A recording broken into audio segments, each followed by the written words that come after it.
नमस्कार, आपका स्वागत है आज के क्लास में। आज हम लोग 22 से लेकर 30 दिसंबर के इम्पोर्टेंट करंट अफेयर्स को कवर करने वाले हैं।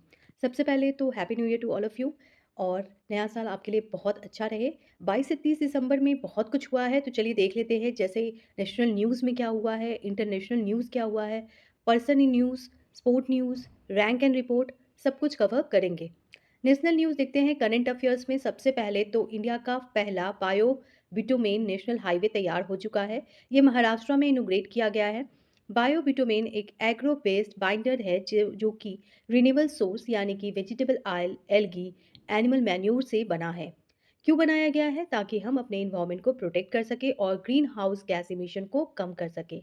तो पहला इंडिया का बिटुमेन नेशनल हाईवे तैयार किया गया है। कहाँ? NH 44 में, जो कि महाराष्ट्र में है। चलिए आगे बढ़ते हैं। Zero waste airport of India. जी हाँ, भारत का पहला जीरो वेस्ट एयरपोर्ट कौन सा है? तो वो है इंदौर। इंदौर एयरपोर्ट बन गया है भारत का पहला जीरो वेस्ट एयरपोर्ट। और इंदौर एयरपोर्ट को देवी अहिल्या देवी होलकर एयरपोर्ट के नाम से भी जाना जाता है और ये भारत का पहला जीरो वेस्ट एयरपोर्ट है, क्योंकि यहाँ पे इतना क्लीन रखा गया इस एयरपोर्ट को कि कोई भी पूरी प्रॉपर वेस्ट मैनेजमेंट हुआ है। ऐसे भी इंदौर शहर जो है स्वच्छता अभियान के अंतर्गत 5वें स्थान पे, मतलब स्वच्छता अभियान के अंतर्गत 5वीं बार सबसे साफ शहर के नाम से सामने आया है। तो क्लीनेस्ट सिटी है इंदौर और वहीं के एयरपोर्ट अहिल्या देवी होलकर एयरपोर्ट को चुना गया है zero waste airport of India. New book जिसका नाम है छौक on food economic and society release की गई है। ये बुक लिखी गई है अभिजीत बनर्जी के द्वारा। अभिजीत बनर्जी कौन है? जो कि नोबेल laureate है, जिनको 2019 में नोबेल प्राइज़ से नवाजा गया था। ये बहुत ही इम्पोर्टेंट किताब है, इसलिए इस किताब को ज़रूर अपनी स्टडी में इंक्लूड करें। छौंक on food, economic and society. जो अभिजीत बनर्जी हैं, वो बहुत ही जानी-मानी इकोनॉमिस्ट हैं और उनको खाना खाने का भी बहुत शौक है, तो इंडिया की फूड के वो बहुत बड़े फ़ैन हैं। तो उस बेसिस पे वो बहुत सारी किताबें निकालते हैं और उनकी किताबें बहुत इंपॉर्टेंट है, तो मैंने यहाँ पे लिस्ट तैयार किया है। Good economics for hard times भी लिखा गया है अभिजीत बनर्जी के द्वारा। पुअर इकोनॉमिक्स लिखा गया है अभिजीत बनर्जी के द्वारा। What the economy needs now, ये जो किताब है ना, ये तीनों किताब बहुत इंपॉर्टेंट है और ये तीनों ही किताब अभिजीत बैनर्जी के द्वारा लिखा गया है, तो नाम याद रखें। बेस्ट इंटरनेशनल एयरपोर्ट, तो अभी हमने देखा जीरो वेस्ट एयरपोर्ट कौन सा है, तो वो है इंदौर का एयरपोर्ट जिसका नाम है देवी अहिल्या देवी होलकर एयरपोर्ट। और आगे देखते हैं एक और बेस्ट इंटरनेशनल एयरपोर्ट कौन बना है, तो गोवा का Manohar international airport best international airport domestic. ठीक है, तो इंडिया ने ये रैंकिंग निकाली है जिसके अंतर्गत गोवा का मनोहर एयरपोर्ट बेस्ट एयरपोर्ट है। चलिए देखते हैं international news. Trump's new AI adviser बने हैं श्री राम कृष्णन, जो कि एआई यानी कि आर्टिफिशियल इंटेलिजेंस के संदर्भ में एडवाइस देंगे किसको? तो ट्रम्प को। ठीक है, तो ट्रम्प की अभी गवर्नमेंट आ रही है कहाँ? अमेरिका में। और इसी के अंतर्गत न्यूली अपॉइंटेड हो रहे हैं, जिसमें एक इंडियन जिनका नाम है श्री राम कृष्णन, उनको दिया गया है एआई सीनियर पॉलिसी एडवाइज़र का रोल। हाईएस्ट सिविलियन अवार्ड दिया गया है प्राइम मिनिस्टर नरेंद्र मोदी को कुवैत के सरकार के द्वारा। तो इंडिया और कुवैत के लिए ये बहुत ही अच्छी उपाधि है, उपलब्धि है, क्योंकि प्राइम मिनिस्टर नरेंद्र मोदी जब कुवैत गए 21 और 22 दिसंबर को, तो उन्हें ये अवार्ड दिया गया है जिसका नाम है ऑर्डर ऑफ मुबारक अल कबीर। ध्यान रखिए, प्राइम मिनिस्टर नरेंद्र मोदी को अभी हाल में बहुत सारे अवार्ड से नवाजा गया है। पुरानी, इससे पहले वाली वीडियो में मैंने पूरा मेंशन किया, तो आप वहाँ जाकर देख सकते हैं। ठीक है, ऐसे मैं आपको रिवाइज़ करवा देती हूँ। कुवैत के भी अवार्ड दिया गया है जिसका नाम है मुबारक अल काबीर। ठीक है, ये हमारे प्राइम मिनिस्टर नरेंद्र मोदी जी को दिया गया है। उसके पहले भी हमने देखा कि कुछ अवार्ड दिया गया है प्राइम मिनिस्टर नरेंद्र मोदी को। इसरो ने ईएसए यानी कि यूरोपियन स्पेस एजेंसी के द्वारा एक एग्रीमेंट साइन किया है, जिसमें स्पेस फ्लाइट में ह्यूमन इन्वॉल्वमेंट को इन्हेंस करने के लिए ये डील साइन की गई है। तो इस डील का क्या नाम है? Human space flight advancement deal. ठीक है, और ये किसके साथ साइन की गई है? इसरो और ईएसए के द्वारा, दोनों मिलकर इस पे साइन किए हैं ताकि स्पेस में काम को आगे बढ़ाया जाए, स्पेस एजेंसी ग्रोथ हो पाए स्पेस एजेंसी की। Three Indian in Forbes power list, देखिए बहुत इंपॉर्टेंट लिस्ट है, क्योंकि 100 मोस्ट इन्फ्लुएंशियल वीमेन में इंडिया की 3 वीमेन का नाम आता है। आप बहुत सारे इन्फ्लुएंसर के फैन होंगे, लेकिन उनका नाम नहीं आया है। ध्यान रखिए, जो अपने जीवन में बहुत कुछ अचीव करते हैं उनको ही हम बेस्ट पावरफुल वीमेन कहेंगे। तो यहाँ पे निर्मला सीतारमन, जो कि हमारी फिनांस मिनिस्टर हैं, उनको चुना गया है। साथ में रोशनी नादर, जो कि बहुत ही रिनाउंड बिजनेस बिजनेस वीमेन है, और किरण मजुमदार, इन तीनों को रखा गया है Forbes most powerful women list में। साउथ कोरिया में जेट क्रैश होता है, एक दुखद खबर। जेट क्रैश में लगभग 176 लोगों की जान चली जाती है। साउथ कोरिया देखिए यहाँ है नॉर्थ कोरिया और यहाँ है साउथ कोरिया और ये है उनका कैपिटल सियोल। तो साउथ कोरिया का कैपिटल है सियोल और वही करेंसी की बात करें तो करेंसी है वॉन, ठीक है? साउथ कोरिया और नॉर्थ कोरिया जो है उसके बीच में एक लाइन है जिसको हम कहते हैं 38 डिग्री चैनल, ध्यान रखें। और ये साउथ कोरिया बहुत ही दुखद खबर है क्योंकि 176 लोगों की जान चली गई है। हालाँकि साउथ कोरिया इस पूरे महीने न्यूज़ में छाया रहा क्योंकि साउथ कोरिया में अभी हाल में साउथ कोरिया के प्रेसिडेंट यून को इम्पीच किया गया है, यानी वहाँ के सदन के द्वारा हटाया गया है, इसलिए ये न्यूज़ इम्पोर्टेंट हो जाती है।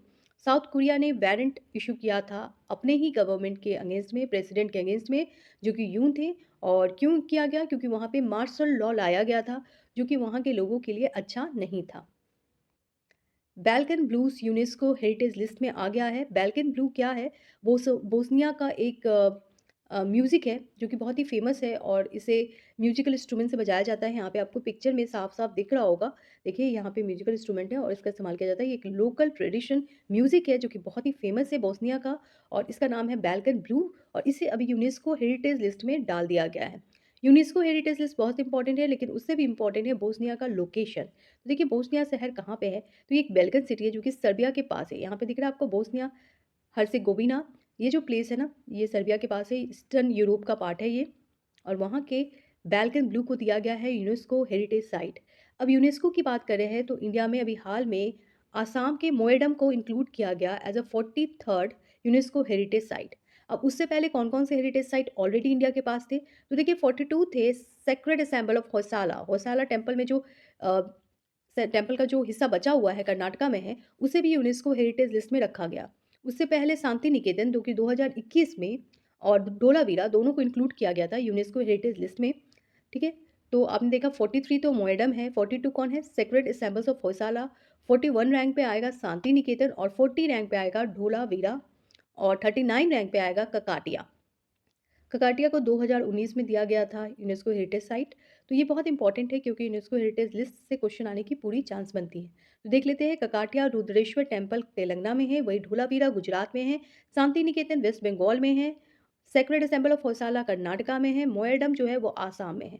तो ये है कुछ इंपॉर्टेंट हेरिटेज लिस्ट। मोएडम क्या होता है? देखिए मोनमोडियल system of the Ahom dynasty. Ahom dynasty में जब कोई मर जाता था उसे दफनाया जाता था और उसके ऊपर बिल्कुल एक सेक्रेड ग्रुप्स तैयार की जाती थी और कह सकते हैं उसे मोएडम नाम दिया गया है, ठीक है?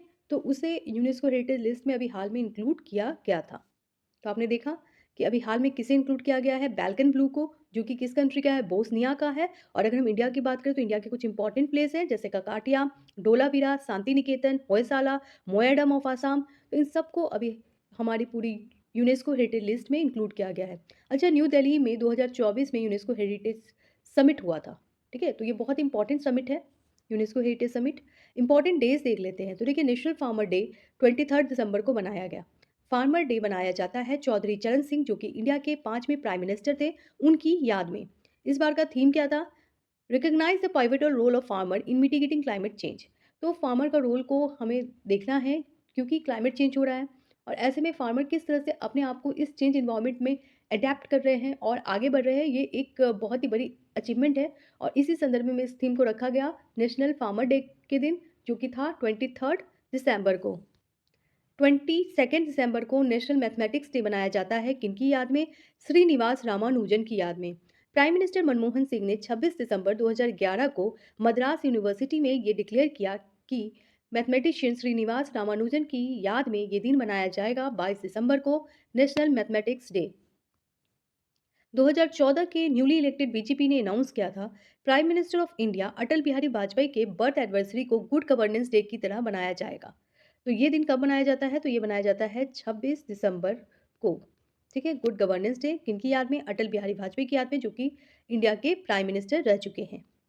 पर्सन इन न्यूज़ में देखते हैं तो देखिए अभी हाल में जस्टिस वी रमा सुब्रमण्यन की अपॉइंटमेंट की गई है नेशनल ह्यूमन राइट कमीशन की चेयरपर्सन की तरफ। तो ये बहुत ही इंपॉर्टेंट न्यूज़ है, ये बहुत ही ज़्यादा इंपॉर्टेंट है क्योंकि चेयरपर्सन अपॉइंट हुए हैं, ठीक है, नेशनल ह्यूमन राइट कमीशन के। V Subramanian appointed as a national human right commission chairperson. The post of chairperson of national human right commission vacant on June 1 2024। तो जून 1 2024 को ये सीट खाली थी और अब जाके इसकी नियुक्ति हुई है। किसकी नियुक्ति हुई है? वी रमा सुब्रमण्यन की, जो कि नेशनल ह्यूमन राइट कमीशन के चेयरपर्सन होते हैं। ठीक है? उससे पहले कौन थे? तो उससे पहले थे अरुण कुमार मिश्रा, ठीक है? ये रहे हैं। पर्सन इन न्यूज़ में देखते हैं तो देखिए क्रिस्टियन फ्रोस्टोडियर जो कि यंगेस्ट प्राइम मिनिस्टर हैं आइसलैंड की, अभी बनी हैं। ये बिलॉन्ग करती हैं सोशल डेमोक्रेटिक पार्टी की और इनकी एज क्या है? तो इनकी एज है 36 ईयर्स।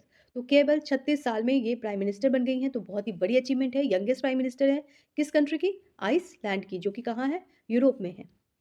पर्सन न्यूज़ में आगे देखते हैं, पर्सन इन न्यूज़ में ओसामू सुजुकी जो कि सुजुकी मोटर ग्रुप के फाउंडर रहे हैं, जापानीज़ कंपनी सुजुकी की, और इनकी अभी हाल में डेथ हो गई है, तो ये पर्सन इन न्यूज़ में है जिनका नाम है ओसामू सुजुकी। और सुजुकी कार तो हम सभी जानते हैं, मारुति सुजुकी कार कितनी फेमस है, स्विफ्ट, ऑल्टो, इन सब के जो फाउंडर है सुजुकी ग्रुप के फाउंडर, उनकी अभी हाल में डेथ हुई है। इनका नाम है Osamu Suzuki. Prime minister Manmohan Singh का अभी हाल में निधन हो गया है 26 दिसंबर 2024 को। ये भारत के 13th प्राइम मिनिस्टर रहे हैं। 2004 से 2014 तक मनमोहन सिंह भारत के प्राइम मिनिस्टर रहे हैं। इनका जन्म पाकिस्तान में हुआ था, लेकिन पार्टीशन के बाद वो इंडिया में रहें और इंडिया में इनकी पढ़ाई हुई है। ये इकोनॉमिक्स से डॉक्टरेट किए हैं, कहाँ से? यूनिवर्सिटी ऑफ ऑक्सफोर्ड से। और इन्होंने बहुत बड़े-बड़े पोस्ट रहे हैं, जैसे आरबीआई के गवर्नर भी रहे हैं, उसके अलावा फिनांस मिनिस्टर रहे हैं और इंडिया को बहुत ही बड़ी अचीवमेंट दिया। इन्होंने ही एलपीजी यानी लिबरलाइजेशन, प्राइवेटाइजेशन और ग्लोबलाइजेशन लाया था। तो इनका नाम आप सबको याद होना ही चाहिए, बहुत ही माननीय पर्सनालिटी हैं। ये डिप्टी चेयरमैन भी रह चुके हैं प्लानिंग कमीशन के 1985 से 1987 तक। और 1991 में जो कि बहुत ही बड़ा इकोनॉमिक क्राइसिस था और ऐसा माना जा रहा था कि पूरे देश में इकोनॉमिक इमरजेंसी लागू हो सकती है। ऐसे में इन्होंने अपने पॉलिसी से पूरे देश को बचाया था इकोनॉमिक क्राइसिस से। चलिए आगे बढ़ते हैं। देखिए पर्सन इन न्यूज़ में जिमी कार्टर जो कि प्रेसिडेंट रहे हैं, उनकी निधन हो गई है। ये 100 वर्ष के थे और इनको नोबेल प्राइज़ भी दिया गया है जिमी कार्टर को, जो कि यूएसए के प्रेसिडेंट रह चुके हैं। तो स्पोर्ट न्यूज़ देख लेते हैं अब। एफआईडीए वर्ल्ड रैपिड कप 2024 जीती गई है कुनेरू हम्पी के द्वारा और ये बहुत ही बड़ा अचीवमेंट है इंडिया के लिए। अभी हाल में डी कुकीज़ का नाम तो हम सभी को याद है, उसी तरह से इन्होंने भी एफआईडीई वर्ल्ड रैपिड कप को जीता है। इनका नाम है कुनेरू हैम्पी।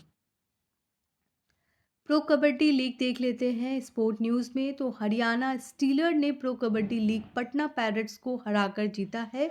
ये 11th सीजन था प्रो कबड्डी लीग का। स्लीनेक्स एक्सरसाइज डिफेंस न्यूज़ में चलते हैं। देखिए स्लीनेक्स एक्सरसाइज यानी श्रीलंका और इंडिया के बीच में ये एक्सरसाइज हुआ है, जो कि 17 दिसंबर से लेकर 20 दिसंबर तक विशाखापट्टनम में हुआ है। आईएनएस सुमित्रा ने इसमें पार्टिसिपेट किया है। तो आपसे पूछा जाएगा स्लीनेक्स एक्सरसाइज किस किस कंट्री के बीच में हुआ है? तो वो है श्रीलंका और इंडिया। और ये एक्सरसाइज में आईएनएस सुमित्रा ने पार्टिसिपेट किया है इंडिया की तरफ से। ये एक नेवल एक्सरसाइज है जो कि अभी हाल में विशाखापट्टनम में हो रहा है। विपुल कुमार को अपॉइंट किया गया है सीआरपीएफ के डीजी की तरह। विपुल कुमार आईपीएस ऑफिसर रह चुके हैं उत्तर प्रदेश में। ये 1993 के आईएएस बैच के हैं, आईपीएस बैच के हैं और अभी हाल में सीआरपीएफ के डीजी की तरह इनको अपॉइंट किया गया है। तो नाम इम्पॉर्टेंट है Vipul Kumar. Thanks to watch the video. Video कैसा लगा ज़रूर बताएं। Thank you to all of you.